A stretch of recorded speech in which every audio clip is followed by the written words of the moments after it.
барлықтарыңыз сәлем. Және де біз бүгін көптен күткен мен комментарийіма осындай комментарий бұрында қалдырып кеткен болатын. Ағылшын приложениялар туралы түсіргенде орыс тілін қалай үйрену керек деген кеңестер, приложениялар жайлы айтшы дегенде сөйлем болған.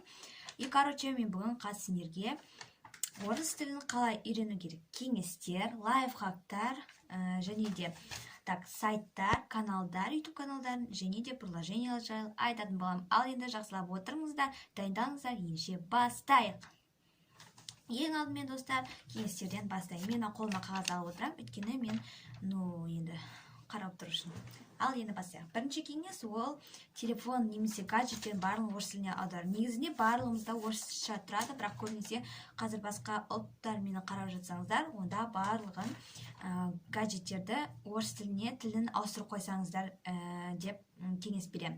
Және екіншісі ол фонетикамен айналысу, яғни кітап оқу, ударенияға назар аудару дегенде. Фонетиканы көбінесе оқығысы келмейді адамдар, себебі ол кішкене скучный және де сол фонетика қызық емес болғандықтан кітап оқуды ұнатпайтындар көбісі онымен айналыспайды. Кітап оқығыларыңыз келмесе, хотя бы бір газеттің бір мәтін болсын ба, соны оқысаңыздар жеткілікті. Яғни фонетикамен айналысу екіншісі бітті.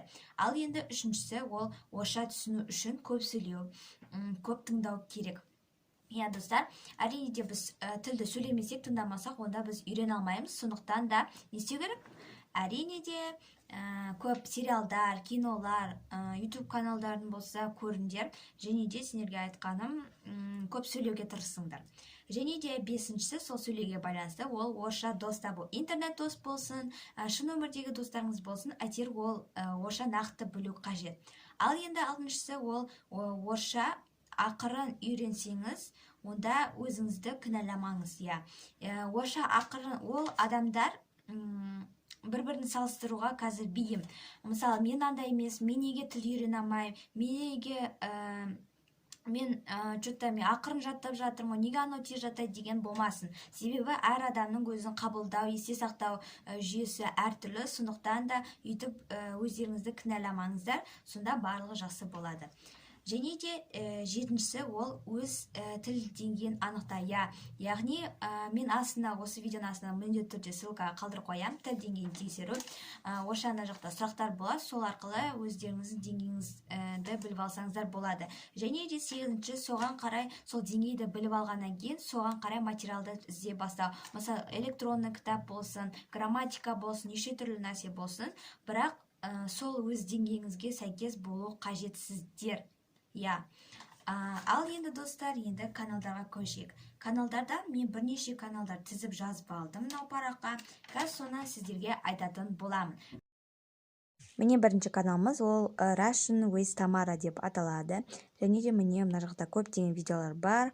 Өздеріңіз қарап, нетіп алсаңыздар болады. Және де ол кішкене басқа тілде, бірақ сонда да үйреніп алсаңыздар, осы каналды кеңес беремін. Және де екінші канал ол русском по-русски. Сіздер білесіздер ме, білмейсіздер ме, білмеймін. Бірақ міне осылай, мына жақта арасында влог бар, бірақ негізінде көптеген ережелер, қалай басқа сөзден басқа сөз ажыратуға болады, неге сондықтан, солайша, мысалы, какая разница деген, солай әртүрлі орыс тілге байланысты видеолар түсіреді. Бұл да тоже русском по-русски көрсеңдер болады. Тоже жақсы канал. Үшінші каналымыз ол міне русский язык с Дашей. Және де мына жақта көп міне осындай видеолар бар орыс тілге қатысты. Блог, анау тілді қалай жақсарту керек. Және де мына жақта интервью орыстармен алады. Сонда көрсеңдер болады. Және де келесі ол төртіншісі Russian with Анастасия.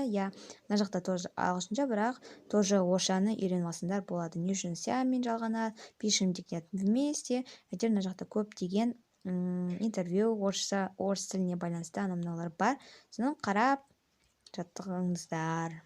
Және де бесіншісі ол Russian Progress деген канал. Мына жақта тоже орысша интервью, выпуск немесе жай влогтар түсіреді, бірақ көбісі орысша. Тоже қарап өздеріңізге қайсысы ұнайды, сол неге YouTube каналына кіріп подписаться етіп алсаңдар болады екен.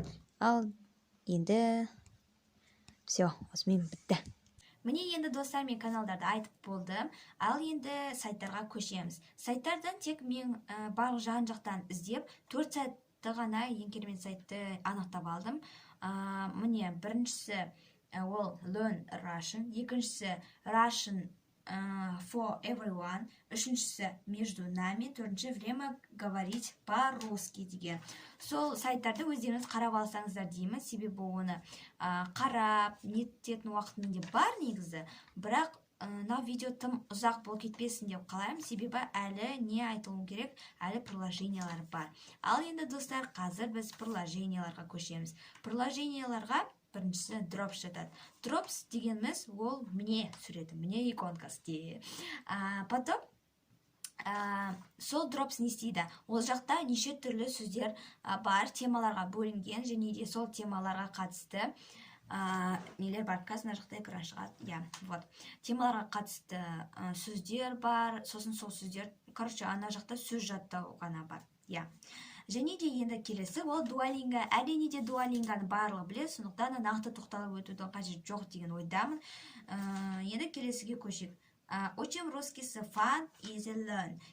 Бұл тоже Fun Easy Learn мен негізі түрік тілін және ағылшын тілін пайдаланған болатын бұрында, бірақ қазір пайдаланбаймын. Ол тоже ана жақта сөздер үйренеді және сөздерге неше түрлі үйреніп қана қоймай, ойын ойнап деген сияқты қызықты ойын арқылы үйренеді. Сондықтан да Fun Easy Learn'ды да істесеңдер, скачетіп алсаңдар болады.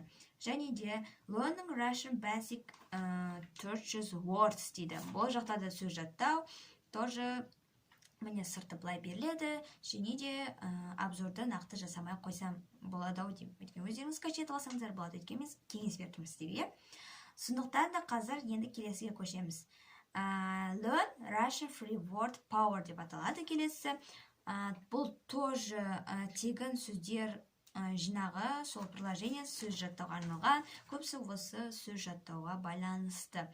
Сондықтан да осын істесеңдер, скачетіп алсаңдар болады.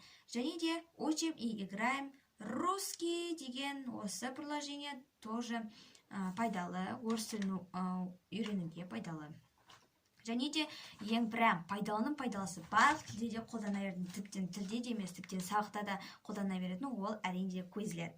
Quizletті сіздер сөздер арқылы да жаттап, сол жақта сөздер, термин, анау-мынау болса да жазып, флеш-карточка арқылы ойнасаңдар болады. Міне, оны өздерің қарап, скачетіп алсаңдар болады. Міне достар, сендерге көптеген ақпараттар, сайттар, анау-мынаулар айттым.